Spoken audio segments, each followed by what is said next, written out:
Hello everyone, welcome back to my channel DG Pathshala.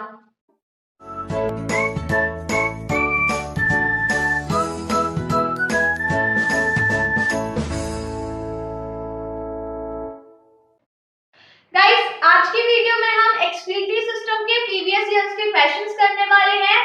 और guys, अगर आपको excretory system के कोई भी टॉपिक में अगर कोई भी डाउट है तो आप चैनल की प्लेलिस्ट में जा सकते हैं। वहां पे आप एक्सक्रीटरी सिस्टम चैप्टर सर्च करेंगे तो वहां पे आपको टॉपिक वाइज वीडियो मिल जाएगी। या फिर गाइस डायरेक्ट आप डिस्क्रिप्शन बॉक्स में जाइए, वहां पे जो फर्स्ट लिंक है उसको क्लिक करिए तो वहां से आप डायरेक्ट प्लेलिस्ट पर पहुंच जाएंगे। तो चलिए गाइस, क्वेश्चंस करना स्टार्ट करते हैं।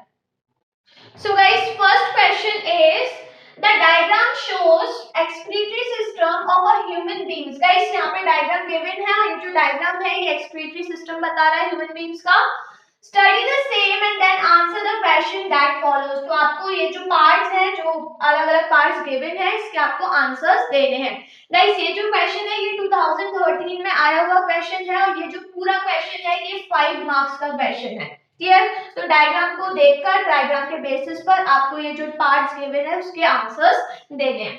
सो गाइस, फर्स्ट है नेम द पार्ट लेबल 1 2 3 4। जहां पे जो 1 2 3 एंड 4 जो पार्ट है वो उसकी आपको लेबलिंग करनी है।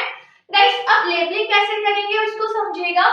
यहाँ पर एरोस गिवन है तो एरोस को देखकर यहाँ पे आपको ब्लड के फ्लो का पता लगाना है और ब्लड के फ्लो का जब आप पता लगाएंगे तो ऑब्वियसली ये ब्लड वेसल्स गिवन है तो आपको ब्लड वेसल्स बतानी है कि कौन सी है। तो यहाँ पे देखिए जो फर्स्ट लेवल है, यहाँ पे ये जो ब्लड वेसल है ये ऊपर की साइड ब्लड को लेकर जा रही है, मींस किडनी से दूर ब्लड को लेकर जा रही है। और गाइस ये मेन वेन है तो ये हो गई फर्स्ट वाली पोस्टीरियर वेना कावा। ठीक है, किडनी से ये वाली ब्लड वेसल गई और ये मेन ब्लड वेसल में आ गई जो कि ब्लड को दूर लेकर जा रही है, तो वो कौन सी होगी? Posterior vena cava. Then guys second वाली मेन आर्टरी है जो कि ब्लड को किडनी में लेकर आ रही है, क्योंकि देखिए जो डायरेक्शन है ब्लड के फ्लो की वो नीचे की साइड है तो ऑब्वियसली ब्लड ऐसे आएगा किडनी के अंदर। तो जो सेकंड वाली हो गई that is aorta. Second is aorta. Then आता है थर्ड पर। अब गाइस थर्ड को देखिए, ये जो ब्लड आ रहा है फिर ये है थर्ड वाली, तो ये वाली जो ब्लड वेसल है ये अंदर की साइड ऑब्वियसली किडनी में ब्लड को लेकर जाएगी, ये मेन आयोटा हो गई।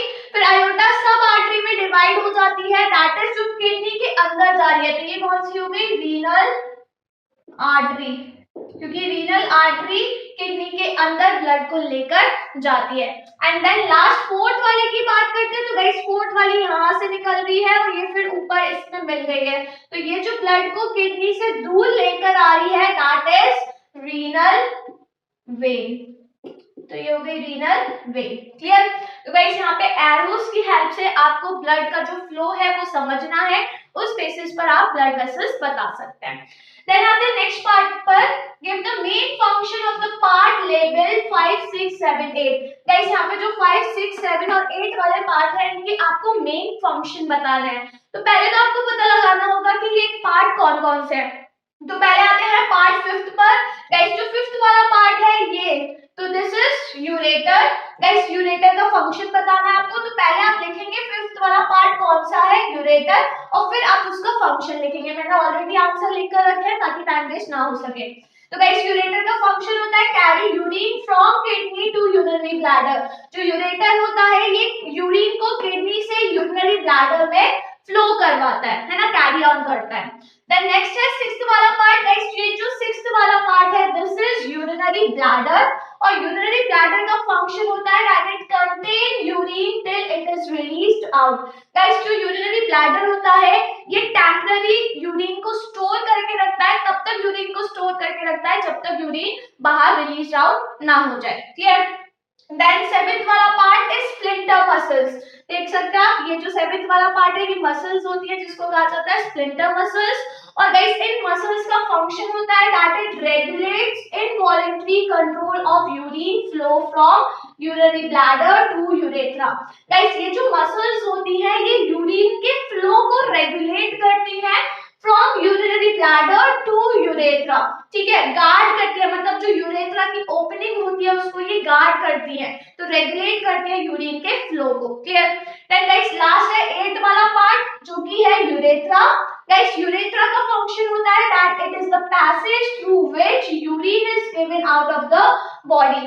गाइस जो यूरेथ्रा होता है ये वो पैसेज होता है, एक बहुत छोटा सा ट्यूब होता है जिसके थ्रू जो यूरिन होता है वो हमारी बॉडी से बाहर एक्सक्रीट आउट हो जाता है। क्लियर? तो गाइस जो पार्ट्स है पहले आप उसके नेम लिखोगे कि कौन सा पार्ट है, फिर आप उसके फंक्शन लिखोगे, और ये बहुत इंपॉर्टेंट है, इनके फंक्शंस पूछे जाते हैं तो याद रखिएगा। Clear? Then guys last part पर आता है, name the endocrine gland which could be added in the diagram and state its location और पोजीशन। गाइस आपको यहाँ पे एक एंडोक्राइन ग्लैंड बताना है जो इस डायग्राम में ऐड हो सकता है, और उस एंडोक्राइन ग्लैंड की आपको पोजीशन बतानी है, ठीक है, कि कहां पर वो प्रेजेंट होगा। तो गाइस यहाँ पे जो एंडोक्राइन ग्लैंड ऐड हो सकता है that is adrenal gland. Guys adrenal gland जो होता है वो हर एक दोनों जो किडनी होती है इसके ऊपर कैप जैसा होता है ना, याद करिए मैंने आपको एंडोक्राइन चैप्टर में बताया था, एड्रीनल ग्लैंड किडनी के ऊपर कैप जैसा होता है। तो यहाँ इस डायग्राम में जो एंडोक्राइन ग्लैंड ऐड हो सकता है that is adrenal gland. Clear? तो यहाँ पर आ जाएगा एड्रीनल ग्लैंड, इसकी लोकेशन होती है that is located above each kidney in the form of cap. दोनों किडनी के ऊपर कैप जैसा प्रेजेंट होता है, इस टाइप का प्रेजेंट होता है, जैसे दोनों किडनी है तो इसके ऊपर इस टाइप का ऐसे कैप जैसा प्रेजेंट होता है। क्लियर? तो कौन सा एंडोक्राइन ग्लैंड ऐड हो सकता है दैट इज एड्रीनल ग्लैंड। और गाइस ये जो पूरा क्वेश्चन है ये 5 मार्क्स का है ना, आप देख सकते हो सिंपल लेबलिंग है और फंक्शंस पूछे जा रहे हैं। ठीक है, तो गाइस आगे के क्वेश्चंस देखते हैं आप।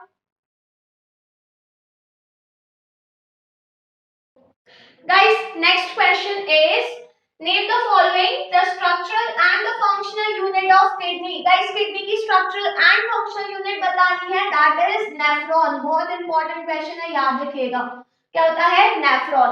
अब गाइस यहाँ पे कुछ बच्चे जल्दी जल्दी में नेफ्रॉन की जगह न्यूरॉन लिख देते हैं, तो गाइस ये गलती मत करिएगा। जो न्यूरॉन होता है वो नर्वस सिस्टम की स्ट्रक्चर और फंक्शन यूनिट होती है, और जो किडनी होती है इसकी स्ट्रक्चर और फंक्शन यूनिट होती है नेफ्रॉन। क्लियर?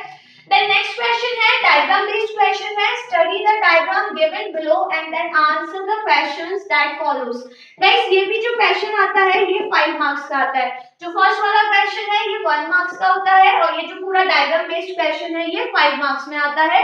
यहाँ पे आपको डायग्राम गिवन है और डायग्राम को देखकर आपको जो पार्ट्स गिवन है उसके आंसर दे दें। क्लियर?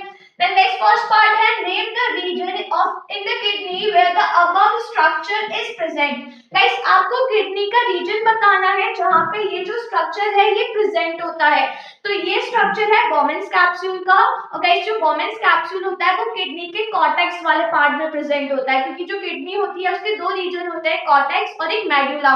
तो जो बोमेन्स कैप्सूल होता है ये किडनी के कॉर्टेक्स वाले पार्ट में प्रेजेंट होता है, तो आंसर आ जाएगा कॉर्टेक्स। Then next है name the part label 1 2 3 4। Guys यहाँ पे 1 2 3 and 4 जो पार्ट है उसकी आपको लेबलिंग बतानी है। तो देखिए जो फर्स्ट पार्ट है दैट इज ब्लड वेसल है जो कि ब्लड को लेकर आ रही है। गाइस ये जो ब्लड वेसल है ये थोड़ी थिकर है, मोटी है थोड़ी, और ये वाली जो ब्लड वेसल है ये थोड़ी थिन है। तो यहाँ से ये ब्लड आ रहा है, और जो थिक वाली होती है दैट इज एफरेंट आर्टेरियोल। तो दिस इज एफरेंट आर्टेरियोल। ठीक है, देन गाइस जो सेकंड वाला पार्ट है ये जो एफरेंट आर्टेरियोल होता है ये फर्दर बहुत सारी कैपिलरीज में डिवाइड हो जाती है, और यहाँ पे ये पूरी जो कैपिलरीज का एक नेटवर्क फॉर्म हो रहा है। तो जो सेकंड वाला पार्ट है दैट इज ग्लोमेरुलस। ठीक है, ये बहुत सारी कैपिलरीज होती है, पूरा नेटवर्क होता है कैपिलरीज का, और वो मिलकर क्या बनता है ग्लोमेरुलस। ठीक है, then next third वाला part this is Bowman's capsule, Bowman's capsule। ठीक है, then fourth गाइस ये वाली जो ब्लड वेसल है फोर्थ जो कि ब्लड को यहाँ से निकाल रही है, तो that is efferent arteriole, efferent arteriole। Clear? तो 1 2 3 4 लेबलिंग हमने कर दी। चलिए नेक्स्ट आते हैं नेक्स्ट वाले पार्ट पर, name the stage involve in the formation of urine. Guys आपको डिफरेंट स्टेज बतानी है जो कि यूरिन के फॉर्मेशन में इन्वॉल्व होती है। तो जो फर्स्ट स्टेज होती है यूरिन के फॉर्मेशन में दैट इज अल्ट्राफिल्ट्रेशन, सेकंड आती है सेलेक्टिव रीएब्सॉर्प्शन, और जो थर्ड होता है दैट इज ट्यूबुलर सिक्रीशन। तो आपको लाइन वाइज तीनों स्टेज के नेम लिखने हैं। और अगेन गाइस ये क्वेश्चन भी इंपॉर्टेंट है, ये पूछा जाता है, ठीक है, मोस्टली ईयर पे ये क्वेश्चन पूछा गया है। तो first is ultrafiltration, then selective reabsorption and then tubular secretion. और लाइन वाइज ही लिखना है आपको, क्योंकि सबसे पहले ये होता है फिर ये, ठीक है, तो लाइन वाइज लिखेंगे। चलिए लास्ट पार्ट पर आते हैं। What is the technical term given to the process occurring in first, second and third. Guys second और थर्ड वाला जो पार्ट है इसमें कौन सा प्रोसेस हो रहा है उसका आपको टेक्निकल नेम देना है, साथ में ब्रीफली डिस्क्राइब द प्रोसेस। और जो भी आप टेक्निकल नेम देंगे, जो प्रोसेस का नाम देंगे, उसको आपको ब्रीफली डिस्क्राइब करना है, शॉर्ट में डिस्क्राइब करना है। तो गाइस यहाँ पे जो सेकंड और थर्ड वाला पार्ट है, मतलब जो प्रोसेस होता है दैट इज अल्ट्राफिल्ट्रेशन, ठीक है। यहाँ पे कौन सा प्रोसेस होता है, अल्ट्राफिल्ट्रेशन। यहाँ पे जो ब्लड होता है वो फिल्टर आउट होता है। अब आपको अल्ट्राफिल्ट्रेशन को ब्रीफली डिस्क्राइब करना है। तो गाइस यहाँ पे क्या होता है, एफरेंट आर्टेरियोल के थ्रू ब्लड आता है, जो कैपिलरीज होती है यहाँ पे ग्लोमेरुलस की, वहां पे ब्लड आता है, जहाँ पे ब्लड फिल्टर आउट होता है। ब्लड में जो भी नाइट्रोजनस वेस्ट होता है वो इधर से मूव करता हुआ यहाँ बोमेन्स कैप्सूल में आ जाता है। और ब्लड में जो ब्लड के सेल्स वगैरह होते हैं, इंपॉर्टेंट चीजें होती है, बड़े जो मॉलिक्यूल्स होते हैं वो इधर ब्लड में ही रहते हैं और फिर वो एफरेंट आर्टेरियोल से बाहर निकल जाता है। बट जो नाइट्रोजनस वेस्ट होता है, एक्सेस अमाउंट में वाटर होता है, सॉल्ट होता है, ये सारी चीजें ग्लोमेरुलस से थ्रू यहाँ पे बोमेन्स कैप्सूल के अंदर आ जाते हैं। तो इसी को ही कहा जाता है अल्ट्राफिल्ट्रेशन। यहाँ पे एक प्रेशर क्रिएट होता है और उस प्रेशर के थ्रू जो ब्लड होता है यहाँ पे वो फिल्टर आउट हो जाता है। तो यहाँ पे आपको इसको ब्रीफली डिस्क्राइब करना है। तो देखिए, blood rich in nitrogenous waste and excess water enter the Bowman's capsule। Guys जो ब्लड होता है जिसमें एक्सेस अमाउंट में नाइट्रोजनस वेस्ट प्रेजेंट होता है, साथ में एक्सेस अमाउंट में वाटर प्रेजेंट होता है, वो Bowman's कैप्सूल के अंदर एंटर करता है। Bowman's कैप्सूल हो गया, तो इसके अंदर ये जो ब्लड आ रहा है वो यहाँ से आता है, तो इसके अंदर क्या करता है, ब्लड एंटर करता है through a wider afferent arteriole. किसके थ्रू, ये वाइड होती है, मोटी होती है थोड़ी, एफरेंट आर्टेरियोल के थ्रू ब्लड इसके अंदर एंटर करता है and then splits into fine capillaries called glomerulus. और गाइस यहाँ पे जो एफरेंट आर्टेरियोल होती है, जो कि मैंने आपको बताया अभी कि ये फाइन कैपिलरीज में डिवाइड हो जाती है और यहाँ पे कैपिलरीज का नेटवर्क फॉर्म हो जाता है जिसको कहा जाता है glomerulus, due to which a hydrostatic pressure is created। और गाइस इसी की वजह से एक हाइड्रोस्टैटिक प्रेशर क्रिएट होता है और ये जो प्रेशर होता है leads to filter of water with nitrogenous waste. और इसी प्रेशर की वजह से जो एक्सेस अमाउंट में वाटर होता है, साथ में जो नाइट्रोजनस वेस्ट होता है, वो ब्लड में से अलग हो जाता है और वो ये जो Bowman's कैप्सूल होता है इसके अंदर आ जाता है। मींस यहाँ पे जो ब्लड होता है वो फिल्टर आउट हो जाता है। क्लियर? तो गाइस ये होता है अल्ट्राफिल्ट्रेशन। तो ये जो पूरा क्वेश्चन आया है ये 5 मार्क्स में आया है।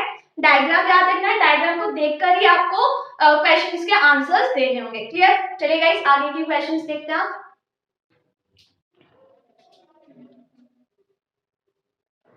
So guys, next question is name the following the duct which carry urine from urinary bladder to outside the body। Guys आपको एक ऐसी डक्ट बतानी है जो कि यूरिन को कैरी ऑन करती है from urinary bladder to outside the body, so that is urethra.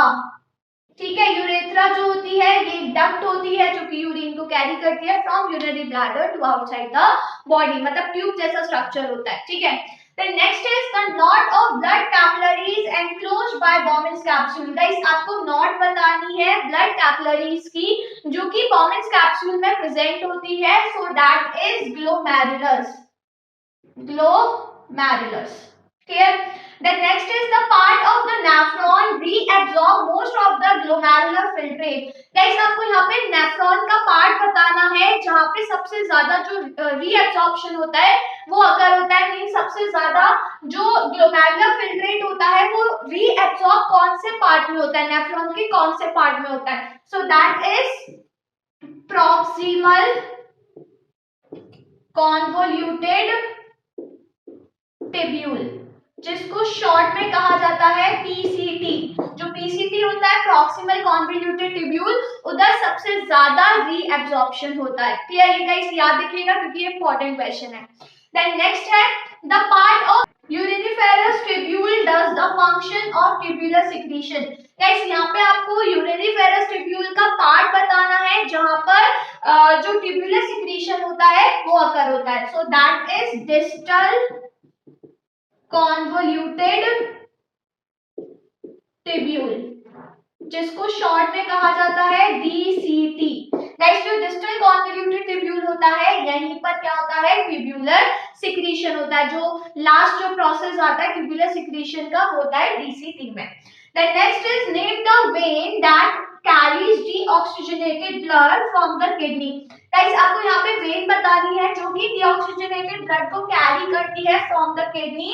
So that is renal vein, है ना, रीनल वेन कैरी करती है डीऑक्सीजनेटेड ब्लड को। Then next is name the blood vessels which supplies blood to glomerulus. Guys यहाँ पे आपको blood vessel बतानी है जो ग्लोमेरुलस को ब्लड सप्लाई करती है। So that is afferent arteriole. तो गाइस जो एफरेंट आर्टीरियोल होती है ये ग्लोमेरुलस को ब्लड सप्लाई करती है। क्लियर गाइस, ये जो नेम द फॉलोइंग है ये अलग अलग ईयर्स में आए हुए हैं, पर मैंने सबको कंबाइन करके एक क्वेश्चन बना दिया नेम द फॉलोइंग का, है ना। ऐसा नहीं है कि सारे नेम द फॉलोइंग एक ही पर्टिकुलर ईयर में आए थे, ऐसा नहीं है, अलग अलग ईयर्स में आए थे, है ना। देन गाइस नेक्स्ट है which hormone regulates urine output. Guys कौन सा हार्मोन रेगुलेट करता है यूरिन के आउटपुट में? So that is anti diuretic hormone, जिसको शॉर्ट में कहा जाता है ADH। ADH means anti diuretic hormone, जो कि यूरिन के आउटपुट को रेगुलेट करता है। Then guys next question is given below are two set A and B of 5 terms। Guys यहाँ पे जो A and B दो पार्ट गिवन है जिसमें 5 terms आपको गिवन है। Rewrite the terms in the correct order so as to be a logical sequence। Guys यहाँ पे आपको ये जो 5 terms है इन्हें करेक्ट ऑर्डर में अरेंज करना है ताकि एक लॉजिकल सीक्वेंस बन सके। तो देखिए फर्स्ट वाले पार्ट में है afferent arteriole, renal vein, then capillary network, glomerulus and efferent arteriole। ये यहाँ पे 5 टर्म्स गिवन है, तो आपको इन्हें अरेंज करना है एक लॉजिकल सीक्वेंस में। तो देखिए सबसे पहले क्या आएगा, एफरेंट आर्टीरियोल। सबसे पहले जो ब्लड है वो एफरेंट आर्टीरियोल में आया, देन वो गया कहाँ पे, ग्लोमेरुलस में, देन efferent आर्टीरियोल से बाहर निकला, देन कैपिलरीज का नेटवर्क फॉर्म होता है और जो कैपिलरीज होती है वो मिलकर क्या बना लेती है, रीनल वेन। तो ये होगा करेक्ट सीक्वेंस जहां पे जो ब्लड है वो फ्लो कर रहा है। देन नेक्स्ट है renal artery, urethra, ureter, then kidney, urinary bladder. तो गाइस अगेन आपको यहाँ पे करेक्ट ऑर्डर में इन्हें अरेंज करना है। तो सबसे पहले आएगा रीनल आर्टरी। रीनल आर्टरी से ब्लड आया जो कि किडनी में गया, है ना। अब किडनी में ब्लड जो है वो फिल्टर हो गया और जो वेस्ट मटेरियल था, जो यूरिन का फॉर्मेशन हुआ, तो जो यूरिन फॉर्म हुआ वो यूरेटर में गया, फिर यूरिनरी ब्लैडर में गया और एट लास्ट यूरेथ्रा के थ्रू बॉडी के बाहर निकल गया। तो ये होगा इसका करेक्ट सीक्वेंस। गाइस आपको यहाँ पे ये पूरा जो करेक्ट सीक्वेंस है इसको पूरा रीराइट करके लिखना होगा, है ना, पूरा आपको लिखना है करेक्ट ऑर्डर में। देन नेक्स्ट क्वेश्चन है डिफाइन एक्सक्रीशन। एक्सक्रीशन को डिफाइन करना है यहाँ पे आपको। So excretion, the process by which metabolic waste, mainly nitrogenous waste, are eliminated from the body। guys जो excretion होता है ये वो process होता है जिसके थ्रू जो metabolic waste material होता है, मतलब जो mainly जिसमें nitrogenous waste आ जाता है, मेन जो nitrogenous waste होता है that is यूरिया, जो कि हमारी बॉडी से बाहर eliminate out हो जाता है ना। that process is known as excretion। Then next है osmoregulation. Guys osmoregulation की डिफाइन बहुत इंपॉर्टेंट है, याद रखिएगा। So osmoregulation, kidney regulates the composition of blood, that is the percentage of water and salt in it। Guys जो हमारी kidney होती है वो ब्लड की कॉम्पोजिशन को रेगुलेट करके चलती है, मतलब ब्लड का जो कॉम्पोजिशन है उसको रेगुलेट करती है। अब ब्लड की कॉम्पोजिशन को रेगुलेट कैसे करती है? वाटर एंड सॉल्ट का जो परसेंटेज है उसको बैलेंस करके चलती है, ना वाटर ज्यादा होने देती है ना कम। ऐसी सेम जो सॉल्ट है, सॉल्ट का परसेंटेज ना बहुत ज्यादा होने देती है ना कम होने देती है। सो यही जो प्रोसेस होता है जिसमें जो किडनी होती है वो हमारे ब्लड का जो कॉम्पोजिशन है उसको रेगुलेट करती है। So thus maintain its osmotic pressure of the blood, तो जो osmotic pressure है blood का उसको maintain करती है। So this process is known as osmoregulation। तो इसी process को क्या कहा जाता है? osmoregulation। ये किडनी का एक मेन फंक्शन होता है ना। ये भी आ सकता है क्वेश्चन में कि किडनी का फंक्शन बताइए, तो ये किडनी का फंक्शन हो गया ऑस्मोरेगुलेशन, कि जो किडनी होती है वो रेगुलेट करती है कॉम्पोजिशन ऑफ ब्लड को, that is percentage of water and salt in the blood. Clear? तो गाइस ये दो डिफाइन आई हुई है, तो यही क्वेश्चंस हैं जो आप देख सकते हो। जो क्वेश्चंस हैं वो वन वर्ड टाइप के आए हैं, एक ऑर्डर में अरेंज करने वाले आते हैं, डिफरेंस वाले आते हैं, साथ में डिफाइंस आती हैं, मतलब बहुत ज्यादा लेंथी क्वेश्चन नहीं आते हैं, सिर्फ वन वर्ड टाइप के आते हैं या फिर 2 या 3 लाइंस के क्वेश्चंस आते हैं। तो ऐसे क्वेश्चंस आते हैं बोर्ड एग्जाम में। क्लियर? तो गाइस आज के लिए इतना ही। गाइस अगर आपको ये वीडियो पसंद आई हो तो वीडियो को लाइक करिए, शेयर करिए, और अगर आपने अभी तक मेरा चैनल सब्सक्राइब नहीं करा है तो फटाफट से चैनल को सब्सक्राइब करिए। तो अब मैं आपसे मिलती हूँ मेरी अपकमिंग वीडियो में एक नए टॉपिक के साथ। सो तब तक के लिए बाय बाय।